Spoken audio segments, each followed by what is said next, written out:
She was surprised that they were normal mornings sluggish. Sophie picked away at her eye crust.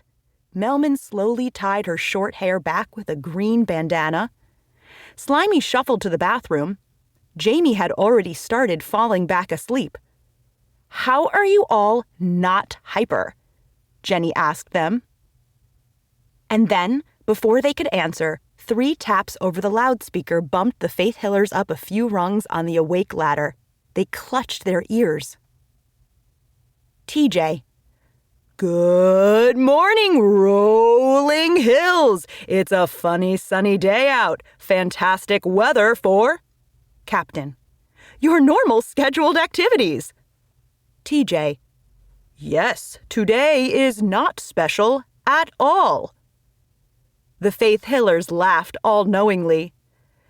Captain. "We do, however, need 10 more minutes to prepare breakfast. Chef Ralph had a snafu with the pancakes." TJ.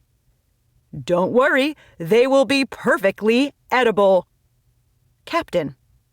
"Please take this extra time to spiff up your cabins because after breakfast, everyone will go straight to their first activity period. Thank..." The PA system went off with its signature squeal. And because of the Faith Hill speaker damage, it sounded even worse, like a dying seal. "Already sweeping!" Jenny cried, raising her broom. "Chore time, Faithers!" Her instincts were always spot on when Color War was around the corner. "Oh my God, I really hope you're my lieutenant," Jamie said, bending down with a dustpan. "I'm going to cry if you're not." "Me too," Jenny said. "It's been my dream since I was in Two Tree Hill Cabin. I've never told anyone this before, but I shadowed all of my lieutenants." Jamie looked up with her big, wondrous eyes. "You did?" "Yeah, like I watched them lead cheers and make sports rosters and assign campers to Apache events and write sing-songs. I recorded my observations and how I would do stuff better." "How would you do stuff better?" Jenny scanned the pages of her diary in her head and landed on an answer. "It's about being insanely spirited, even when you think no one's looking, because someone is always looking. At least 100 campers will want to be me, you know?" Jenny was lowballing it because, well, she didn't want to sound too conceited. Jamie's eyes popped open in awe. "That's a lot of pressure.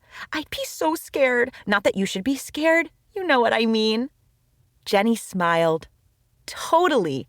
I'm going to have to make really big decisions, and I might end up hurting people's feelings. Not yours, of course, but still. Like, not everyone was born to do the egg toss, you know?" Jamie nodded. Jenny hoped she understood where she was going with this. Jamie would not be doing the egg toss.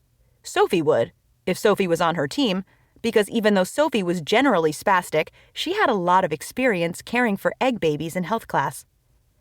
Jenny plowed on, carefully sweeping her pile into Jamie's pan. "And the thing is, I've worked really hard all summer to show that I'm an amazing leader. The captain has no choice but to give it to me." Her mind flashed to the time she gave Melman the Princess Bethany makeover, and makeup designed Miss to Rolling Hills, and spearheaded the Sparkling Clean initiative, turning Faith Hill Cabin Dust Bunny free for visiting day.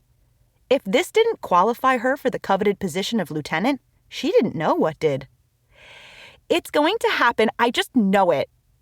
"Obviously," Jamie confirmed. "The captain would have to have memory loss or something not to give it to you." Jenny smiled a big thanks and then bravely went to sweep toilet paper and hair from the bathroom floor. The rest of cleanup wasn't boring like normal. When the hills were buzzing with Color War anticipation, even unclogging the sink of cup of noodles was fun. At least that's what Slimy had said yesterday while she was doing it. But by the time the bugle sounded 10 minutes later, letting the whole camp know that Ralph had breakfast ready, Faith Hill Cabin looked messier than when they'd started. There were 6 dust piles that had been scattered from reenacting last Color War's sing choreography. Sophie had reclogged the sink with the wet toilet paper she'd used to...